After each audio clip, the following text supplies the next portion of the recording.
Hare Krishna. Okay. Hare Krishna, Prabhu. Welcome all of you. Thank you for joining. So we'll continue with the Bhagavad Gita, chapter 2, contents of the Gita summarized. Jagannath Baldeswara Mai ki jai, Radha Madhav ki jai, Narasimha Bhagwan ki jai, Panchatattva ki jai, Shri Goswami ki jai, Guru Parampara ki jai, Gurudev ki jai, Taigo. Om Jnana Jnananjana Shalakaya Chakshurunmilitam Yena Tasmai Shri Gurave Namaha. Namo Vishnupadaya Krishnapreshthaya Bhutale Srimate Bhaktivedanta Swaminiti Namine Namaste Saraswate Deve Gauravani Pracharane Nirvishesha Shunyavadi Pashyata Deshatarane Jai Shri Krishna Chaitanya Prabhu Nityananda Sri Advaita Gadadhara Srivasadi Gauravakturanda Hare Krishna Krishna Krishna Hare Hare Hare Rama Rama Rama Hare Hare. So we'll continue with this second chapter, contents of the Gita summarized, and today's verse is very wonderful verses. The one verse 2.55. Shri Bhagavan Vacha Prajahati Yada Kaman Sarvan Partha Manogatan Atman Yevatmana Tushtaha Sthita Prajnastadochyate. The Supreme Personality of Godhead said, O Partha, when a man gives up all varieties of desire for sense gratification, which arise from mental concoction, and when his mind, thus purified, finds satisfaction in the self alone, then he is said to be in pure transcendental consciousness. See, in the previous verse, 2.54, Arjuna asks 4 questions as to how to recognize a person situated in Krishna consciousness. That is a self-realized soul, or a sthita prajna, one in divine consciousness. So 4 questions which he asked. First one was general symptoms of a sthita prajna. That is, and that will be answered in this current verse, 2.55. And the next question was, how does he speak? The answer will be in 56 and 57. Then third is, how does he sit? Answer will be 58 to 59. And how does he walk? Answer will be 64 to 71. See, the importance of the word symptom. See, there are symptoms of rich man, diseased man, learned man, right? Similarly, symptoms of a self-realized soul are also addressed here. See, most important symptom is how he speaks. So speech is the most important quality of any man. And immediate symptom of a Krishna conscious man. What is immediate symptom of Krishna conscious man? He speaks only of Krishna or of matters relating to Krishna. See, in this world, we crave for fame and always love to be someone's favorite, correct? So we try to behave according to the likings of others. But being immersed in the material modes, we fail to understand that it is not always possible to behave in a manner pleasing to others. On the contrary, if we spend this valuable lifetime in becoming favorite to Lord Krishna, then that is a real success for us. See, we should constantly meditate. Will Krishna be pleased by this act of what I am doing? And try to engage in such activities and refrain from activities which do not please Krishna. So our goal should be to please Krishna and become his favorite. So for this, we should know what qualities pleases Krishna. So through the pages of Bhagavad Gita, which is the essence of all the cream of Vedas, Lord Krishna is quoted in several places as what are the qualities which pleases him. Especially in chapter 12, Bhagavad Bhakti Yoga, devotional service. And also this chapter 2, verses from 55 to 72, 2.55 to 72. He has very nicely explained about the qualities that would be found in his pure devotees.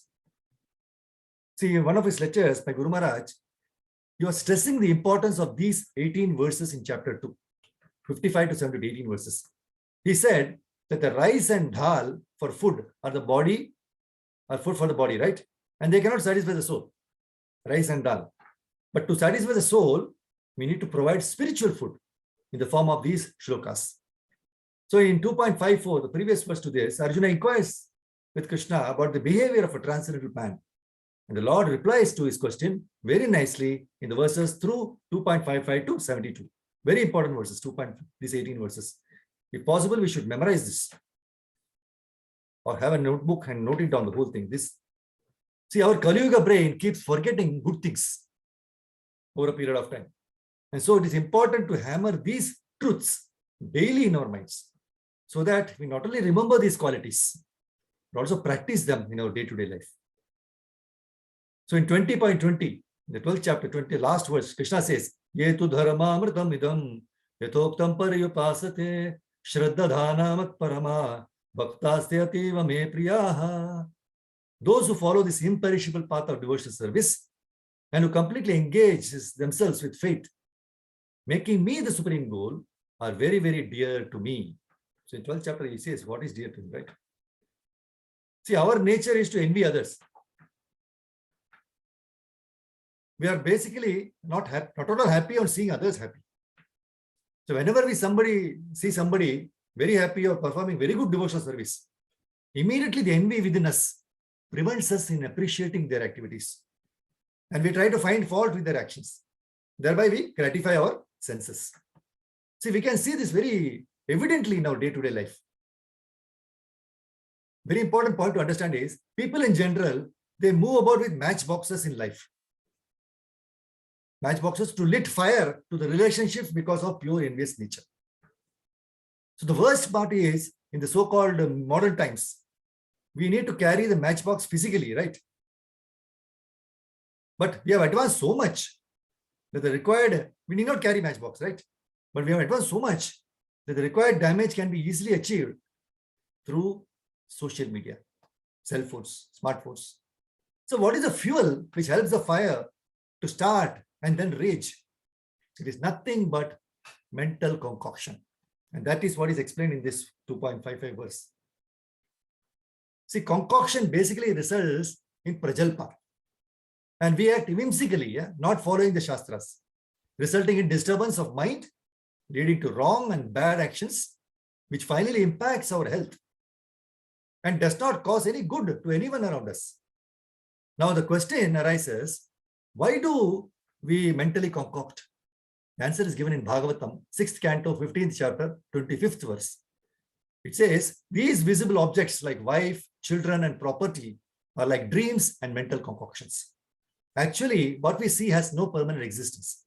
It is sometimes seen and sometimes not. So only because of our past actions do we create such mental concoctions. And because of these concoctions, we perform further activities. So it is very clear that our past actions make us mentally concoct, and we need to get our act together very fast in this lifetime. We need to perform simple devotional service with austerity, patience, sincerity, and most important, please our Guru, spiritual master, and obtain his mercy to have our minds cleaned up. And for this, we have to take the only medicine prescribed by our Guru, that is BBC, without delay. Bhagavad Gita, Bhagavatam, chanting. To stop our mental concoction and materia and the miseries that are arising out of it. See, the main disease of the living entity is a desire to lord over and be the leader of everywhere. So this tendency is there in all the species of life, not only human life. See, one dog walks in front and the whole pack will follow. Any animal you take, and this instinct is there. We are very much prone to be mentally concocted regarding this, and Chaitanya Mahaprabhu knows this. So he has given us clear instructions. He knew this. See, the doctor, when he diagnoses what is your sickness, he will recommend you to have the operation or he will give the medicine. So the successful doctor is he who knows what ailment you are suffering from. Unless he detects, he will not give the medicines. And as soon as he detects, then he sees that this part must be removed and he recommends the operation. The same way, Chaitanya Mahaprabhu is a big doctor and he knew this disease of the living entities. So it is not only the human being, but even the animal or insects, they try to be the leader because we are all after Krishna's position. In Golok Vrindavan, we envied Krishna because everybody was worshipping Krishna, right? So we thought, why he? Why not I? And this attitude is inborn and ingrained in us. And not only in this life, but since last millions of lives, we are trying to be Krishna. See, even a pack of dogs will walk, one will be the leader, and the whole pack will follow, right? Cows also have this tendency, elephants also. So all this. So this inborn tendency is in us. And that is why Krishna cuts that tendency first. And there's a very nice verse in Bhagavatam, 11:26-26, 11th canto, 26th chapter, 26th verse, where it says, an intelligent man should therefore reject all bad association and instead take up the association of saintly devotees whose words cut off the excessive attachment of one's mind. Very beautiful verse. Very small verse, but from Srimad Bhagavatam. See, we are lucky to have 18,000 verses. And Srila Prabhupada has done great labor, and he never claimed that he is writing, right? So Lord Krishna in this 2.55 gives the first instruction, if you want to be transcendently situated, that is Sthita Pragya. Pragya means extra intelligent. And fine intelligence is known as Pragya. So with fine intelligence, we are situated in our own constitutional position. And our constitutional position is very clear, that we are not the lords, but we are eternal servants. And this is very simple to understand, correct? But instead of servants, when you try to become the Lord, then Sarvan Kaman, there are so many mentally concocted desires that take charge of your whole existence. And when the mind, with all these wild desires, takes charge of your whole self, you behave like a wild bull. However you try to control a wild bull, he will not be controlled. He will try to free himself. And that is our position, because the mind is controlled by wild desires. And the whole mind, with all the wild desires, takes a grip on your whole situation. And once this is done, then you're completely destroying yourself. Therefore, Krishna instructs us, Prajahati, completely reject, completely leave. What? Sarvan Kaman, all your mentally concocted desires. Do as I tell you. That's what Krishna is telling. So this is the first thing he tells Arjuna, that unless you do as I tell you to do, you will not be happy at all. Nasa siddhim avapnoti, na sukham na param gatim. Very clear. Nasa siddhim avapnoti. You will not attain perfection. Na sukham, there is no happiness. Na param gatim, no spiritual progress unless you obey my order. And his command is Prajahati, you leave. Sarvan Partha Manogatan. You leave these desires which arise out of your mental capacity and out of your mind. And we call it as fruitive activity. That we have to leave completely. Atman evatmana tushtaha. So after decreasing our desires, we do not sit silent, right? What we have to do? Atmani, in our own self. Eva, certainly. Tushtaha, satisfied. We should be satisfied in our own self. And as soon as you can do this, then you will be Sthita Pragya. So how to follow these instructions given by Krishna in Bhagavad Gita, shown by Chaitanya Mahaprabhu? See, otherwise we will not be able to follow. That is why Chaitanya Mahaprabhu is a very merciful incarnation. He knew that we are all small children. We are prone to fall down to these inabilities in our life, right? And if we do that, we may not understand Krishna. So Krishna is telling us to leave all the desires and be satisfied in our own self. See, we are ready to follow the instructions of Krishna, but we do not know how to do it, right? So Chaitanya Mahaprabhu in Shishashtakam, 3rd verse, makes it clear how to do it. Trinadapi sunichena, tarorapi sahishnuna, amanina manadena, kirtaniya sadaharihi.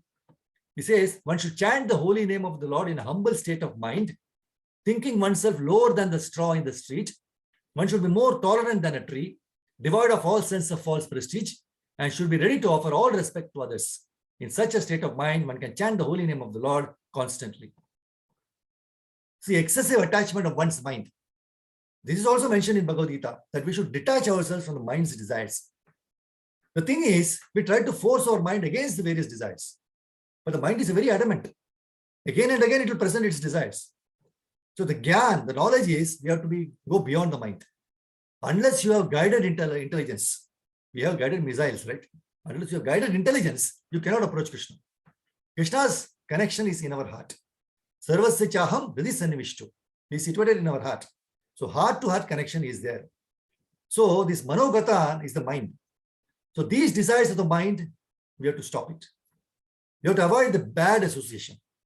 Stopping the bad association means stopping the bad ideas. Your ideas comes first and then the action follows. So if you hit at the root, then the action will not be there. If you don't hit at the root, then the action will be bad. So in this shloka, the remedy is also given by Krishna. as to how to control the mind. So in this verse, he gives what you should do, how you should do it. And if you can do it, then you will have steady intelligence. So it is impossible for anyone else to give such a so much detail in one verse, right? That's why Bhagavad Gita is coming from the Sakshat throat of Krishna. So it should be in our throat also. We have material throat. But when you recite Srimad Bhagavad Gita, you will have transcendental throat and you will be connected to Krishna. See, this Arti and Arti plate, they are all made of brass, right? But daily they are used in service of Krishna. So we bow down to them. We see so many brass utensils, we don't bow down to them. But even a brass, when it is connected with Krishna's service, it is worshipped.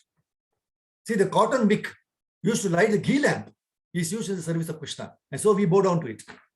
Otherwise, we may be seeing so many heaps of cotton, but we don't worship them. So this little cotton wick is coming to Krishna, and so we bow down to it. So the root cause of all problems is calm or desire for sense gratification. Krishna says, Prajahati yada kama sarvan partha manogatan. All mentally concocted things should be avoided. So this manogatan or mental concoction causes so much havoc. It spoils the good relationship with others and makes us merciless. So we keep seeing only bad in others, right? Instead of seeing Krishna in them. So significant portion of our valuable human life is wasted because of all these unwanted concoctions. See, miseries are always awaiting us. Threefold miseries weaken us. And in addition, Janma Mrityu Jara Vyadi. These four problems we cannot get rid of. So these 7 things are already forced.